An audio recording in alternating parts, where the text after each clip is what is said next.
বাঙালি খানায় সবাইকে স্বাগত জানাই। এই শীতে নিত্য নতুন পিঠের মধ্যে মুগশামালি পিঠে একটা অন্যতম পিঠা।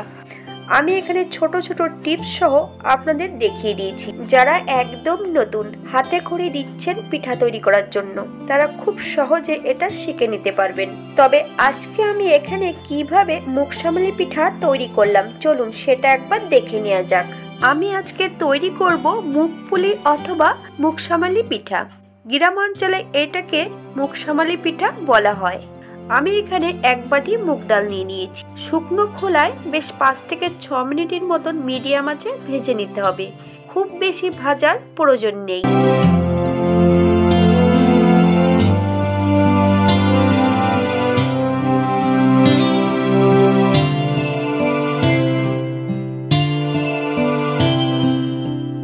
এই পর্যায়ে 1 গ্লাস জল অ্যাড করব। বেশ ভালো করে খুন্তি দিয়ে ধুয়ে নেব। ডালগুলো গরম থাকাতেই হাত দিয়ে ধোয়া সম্ভব নয়। সম্পূর্ণ জলটা ফেলে দেব।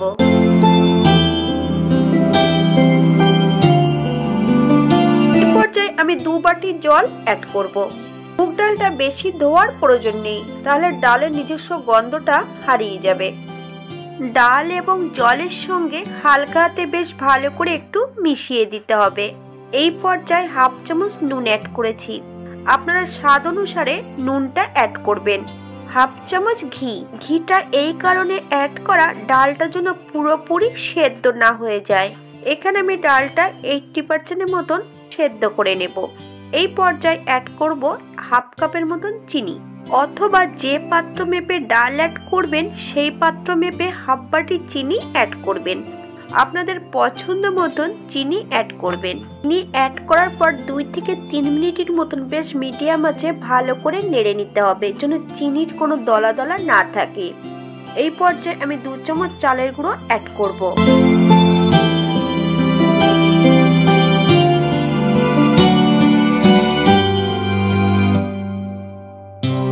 একদম লো ফ্লেমে বেশ 2 থেকে 3 মিনিটের মতন চালের গুঁড়ো দিয়ে ডালের সঙ্গে বেশ ভালো করে মিশিয়ে নিতে হবে, একটুও যেন ভেতরে দলা দলা পাকিয়ে না থাকে।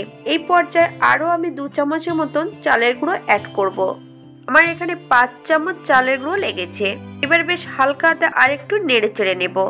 একটা ডো তৈরি করে নিতে হবে। খুব বেশি চালের গুঁড়ো অ্যাড করার প্রয়োজন নেই, তাহলে মুগ ডালের স্বাদটা পাবেন না। চালের গুঁড়োটা আমি আগের থেকে বানিয়ে রেখেছিলাম ডিপ ফ্রিজে। ডালের ভেতর অ্যাড করার 1 ঘন্টা আগে বের করে নিয়েছি। আপনারা চালের গুঁড়োর পরিবর্তে ময়দাও অ্যাড করতে পারেন, তবে খুব কম পরিমাণে ময়দা অথবা চালের গুঁড়ো অ্যাড করতে হবে।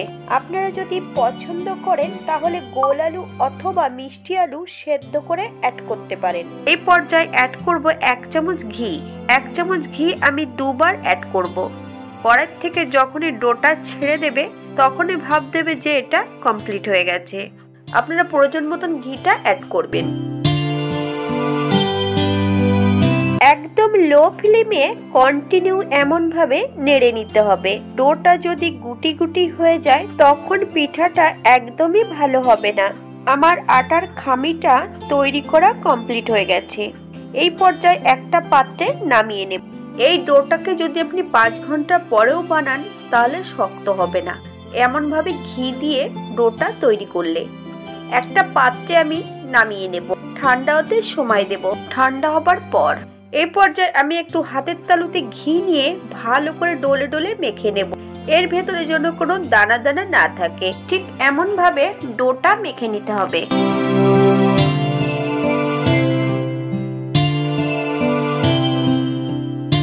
এখানে আমি কিছুটা নতুন গুড়ের সন্দেশের গোলা নিয়ে নিয়েছি। সন্দেশের গোলাগুলোকে হাত দিয়ে গুঁড়ো করে নিতে হবে। আপনারা যদি পছন্দ করেন তাহলে নারকেল দিয়েও পুরটা তৈরি করে নিতে পারেন। এবার ডো থেকে অল্প অল্প করে কেটে নিয়ে একটা করে লেচি বানাতে হবে। হাতের তালুতে একটু ঘি দিয়ে লেচিটাকে বেশ ভালো করে গোল করতে হবে। দুটো হাতের সাহায্যে চেপে চেপে ছোট একটা বাটির শেপ দিয়ে নিতে হবে। বাটির মাঝ বরাবর একটু সন্দেশ অ্যাড করতে হবে। দুটো হাতের সাহায্যে বেশ ভালো করে চেপে চেপে মুখটা আটকিয়ে দিতে হবে। তারপর দুটো হাতের তালু দিয়ে হালকা করে একটু ঘষে দিতে হবে, তাহলে বেশ সুন্দর একটা শেপ হয়ে যাবে। আপনারা মোমো তৈরি করা মেশিনেও এটা তৈরি করে নিতে পারেন ছোট ছোট করে। আপনাদের পছন্দ মতন পিঠাটা তৈরি করে নেবেন। অনেকক্ষণ যদি পিঠা তৈরি করা থাকে তাহলে একটু ঘি অথবা সাদা তেল ব্রাশ করে রাখতে হবে, তাহলে পিঠাগুলো ফেটে যাবে না।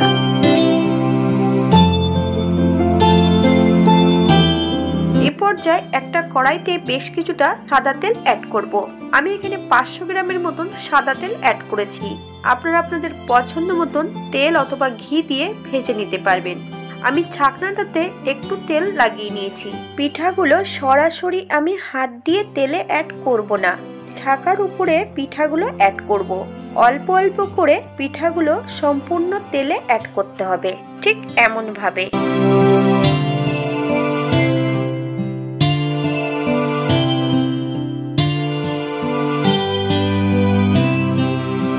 তেলটা প্রথমে গরম করতে হবে হাই ফ্লেমে, মিডিয়াম আঁচে পিঠাটা ভেজে নিতে হবে। সময় ধরে পিঠাটা ভাজা ঠিক সম্ভব নয়, এখানে আমি নির্দিষ্ট কোনো সময় বললাম না। আপনারা আপনাদের পছন্দ মতন পিঠাটা ভেজে নেবেন।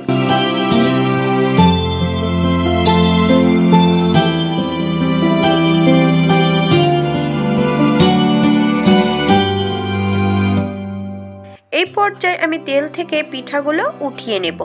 একই পদ্ধতিতে 2বার থেকে 3বারের মতন আমি পিঠাগুলোকে ভেজে তুলে নেব তেল থেকে। পিঠাটা আমি অনেকটাই তৈরি করেছিলাম, কিন্তু সাপ্লাই দিতে দিতে পিঠার পরিমাণটা কম হয়ে গেছে। লাস্টে কয়েকটা বাঁচিয়ে রেখেছি আপনাদের দেখানোর জন্য। সম্পূর্ণ পিঠাগুলো ভেজে নিয়েছি।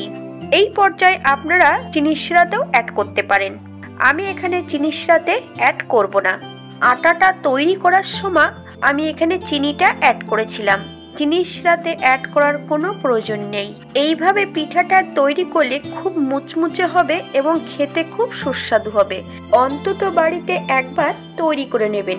চিনির শিরাটা পছন্দ করলে আপনারা চিনির শিরাই অ্যাড করতে পারেন। সবাই সুস্থ থাকবেন, ভালো থাকবেন। অন্যদিন একটা নতুন ভিডিও নিয়ে আপনাদের সামনে আবার আমি হাজির হব। ভিডিওটি দেখার জন্য ধন্যবাদ। ভিডিওটি ভালো লাগলে একটা লাইক দিয়ে পাশে থাকবেন।